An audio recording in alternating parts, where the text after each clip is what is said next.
everybody, I'm Natasha Kirchuk, and thanks for joining us for ILTV's weekly program, One-on-One with Alan Dershowitz. We want to give you, our viewers, the chance to have your questions answered by Professor Dershowitz, one of America's greatest legal minds. He's a leading expert on criminal and constitutional law, civil liberties, and the Arab-Israeli conflict. Hi, Professor Dershowitz. It's so great to see you again since we last met in Poland. Yeah, nice. We were in Krakow together for the 70th anniversary of the Nuremberg trials and the 80th anniversary of the Nuremberg laws, and it was a great conference, and you did some great interviews there, so nice No, to it see was you. amazing. I wish that I could go back again and have that experience again. It was once in a lifetime, really. So, well, it's very exciting to be able to see you here. Let's get started. Professor, as you know, for each show we'll be joined by a special guest, and our last show opened with a question from the former Canadian Minister of Justice, Irwin Cotler. This week, we're honored to have Colonel Richard Kemp, who's a former commander of the British forces in Afghanistan. Let's hear what he has to ask. Good day from the United Kingdom. It's a real pleasure to be with you here on the show today, Alan. Thank you so much for inviting me to join you. I've had great respect for you personally and for the work you do ever since we first met when we did a speaking tour together in South Africa a few years ago. Of course, you also provide the most incredible inspiration for those of us in different places around the world who play our own small role in trying to join the fight against delegitimization of the state of Israel. Thank you for that inspiration. And thank you also for the incredible work that you do in that fight. Thank you also, Alan, for allowing me the first question today. I'll try not to make it too tricky.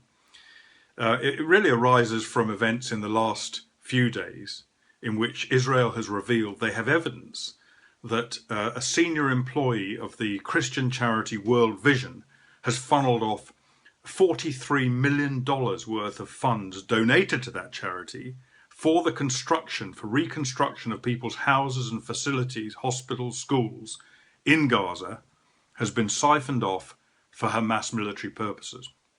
That includes thousands and thousands of dollars of British taxpayers' money, which was allocated for reconstruction, but has actually been used to build, specifically to build, a Hamas military base in North Gaza, from which Hamas can train and launch attacks against the civilian population of Israel.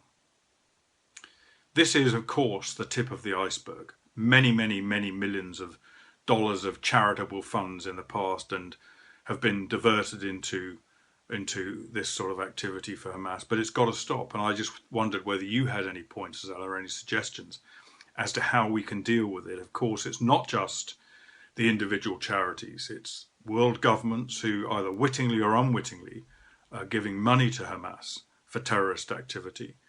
It's also the United Nations, I think, perhaps to a very large degree.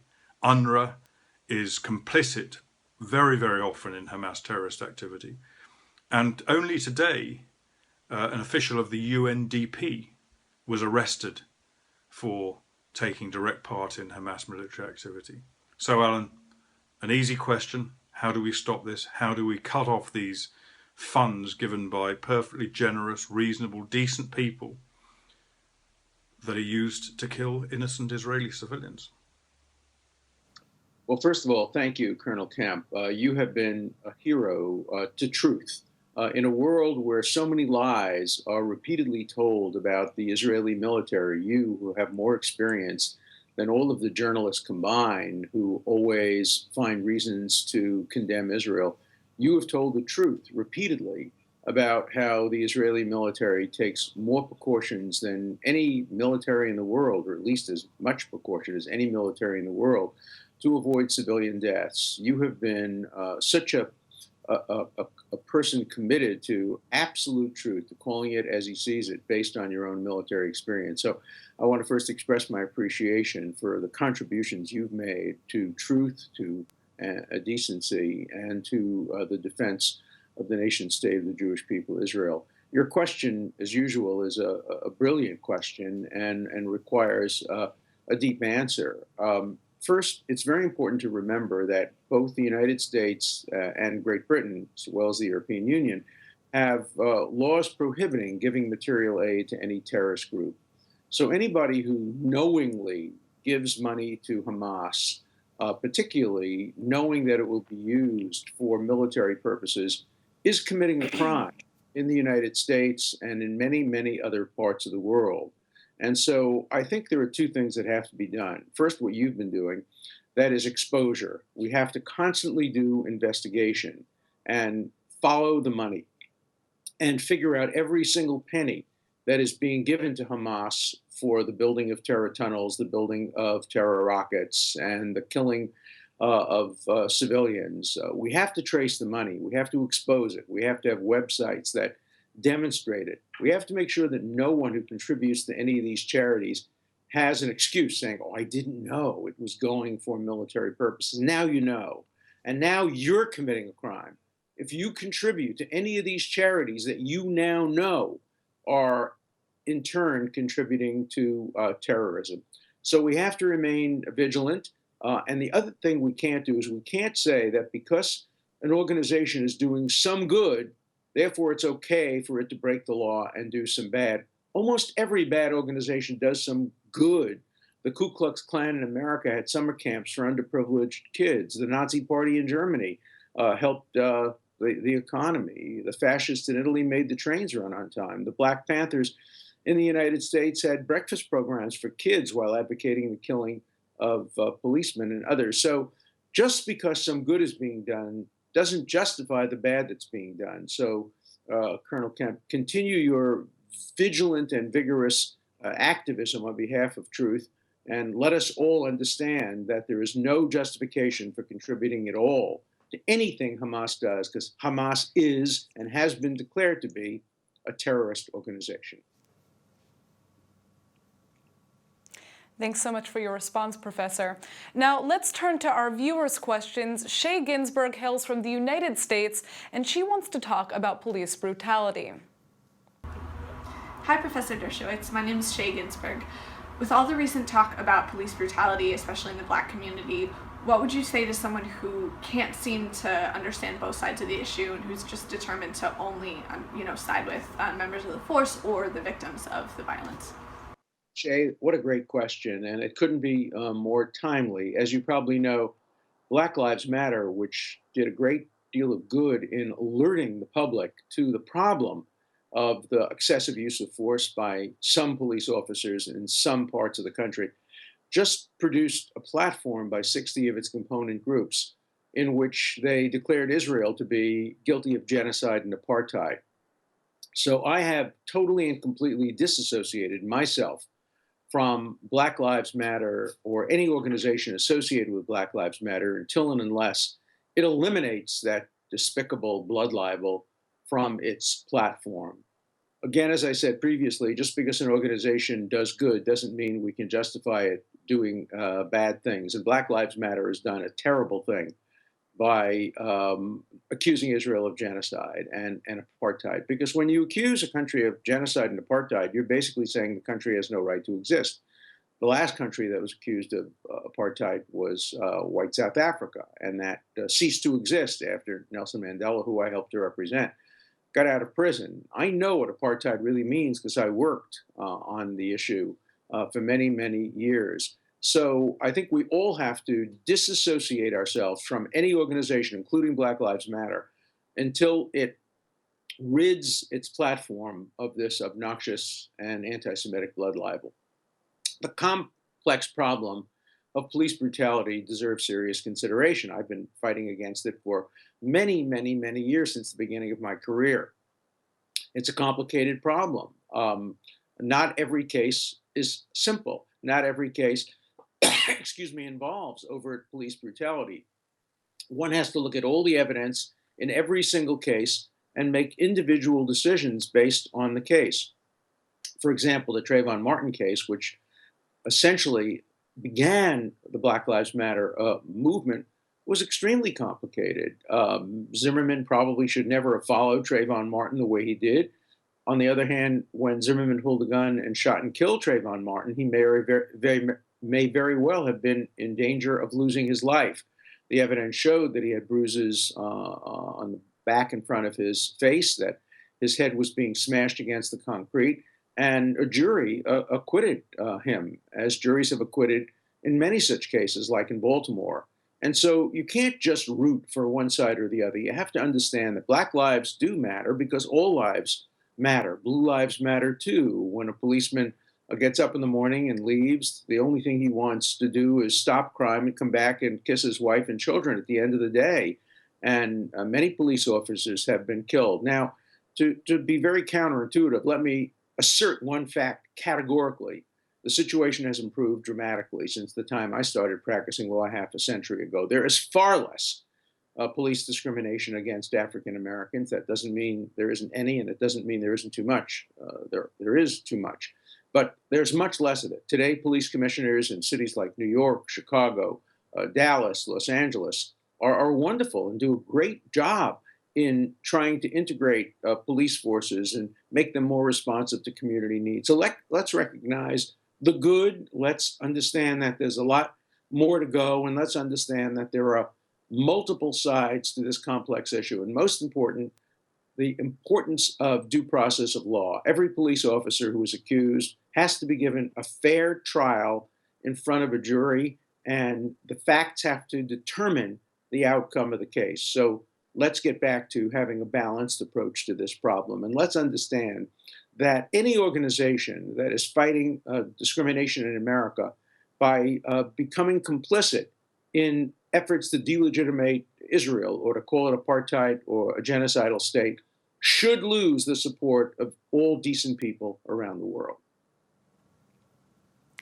Thank you so much for that response, Professor. Let's stay focused on U.S. politics, but on a different topic, the presidential elections. They are on everybody's minds, and Maddie Gill from Israel has a question that everybody wants to know the answer to. Hi, Alan. My name is Mati from Israel.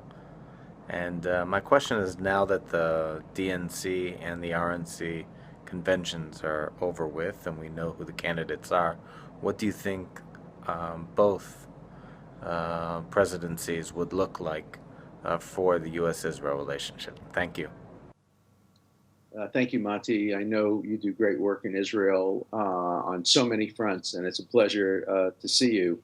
It's a great question, and of course, nobody knows the answer for sure. Nobody can ever predict how an administration will deal with Israel. It's not a Republican-Democratic issue. Some of the best and worst administrations have been both Democrat and Republican. Maybe the worst was President Eisenhower. Another administration that was not very good for Israel was Jimmy Carter, although he did some good in the Camp David agreements. The two presidents Bush, the first one was not particularly favorable to Israel. The second one was very favorable to Israel. Bill Clinton was very favorable to Israel, and Barack Obama imposed the Iran deal, which was certainly not favorable to Israel. So I think we get mixed pictures all the time. I think we can predict fairly clearly what a Clinton administration would be in relation to Israel. It would be critical of settlement policies. It would be pushing Israel toward accepting its two-state solution. It would be supportive of Israel's security. It would help maintain Israel's qualitative military advantage. It would maintain the Iran deal, but probably enforce it pretty vigorously. I think we know relatively clearly what a Clinton administration would look like.